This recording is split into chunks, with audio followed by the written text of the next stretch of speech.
Aurel. I, 68 male, have spent the last few months quietly coming to terms with the fact that I'm dying. The cancer is advanced, and while I'm undergoing treatment to manage it, the doctors have made it clear I'm not getting better.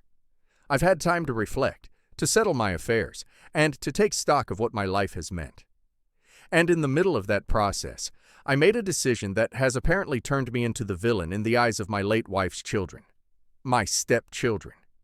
Even though, truth be told, they never saw me as family to begin with. I didn't marry until I was 46. I'd spent most of my life focused on my business.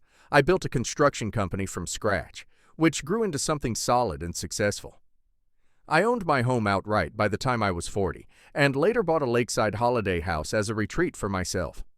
I wasn't a lonely man, but I kept to myself. That changed when I met Elaine.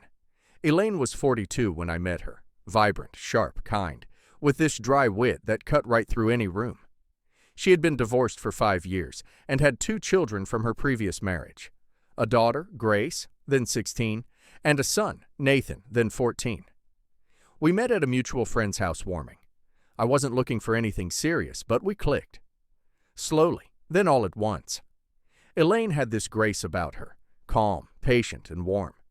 She made me laugh in a way no one had before. When I was with her, I wanted to be better.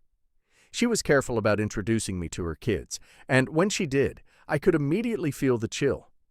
Grace was polite but distant, while Nathan refused to make eye contact.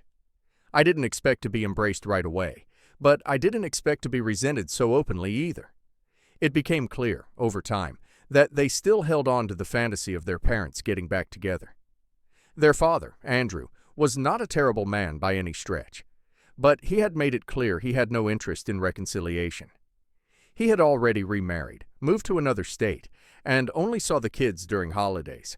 But somehow, I was the invader, the one who stole their mother's attention. From the beginning, I was treated like an inconvenience. When Elaine and I got engaged a year later, things didn't improve. Grace flat out refused to attend the wedding unless her father attends as well. Nathan made snide remarks constantly, jokes about mom's new wallet and replacement dads.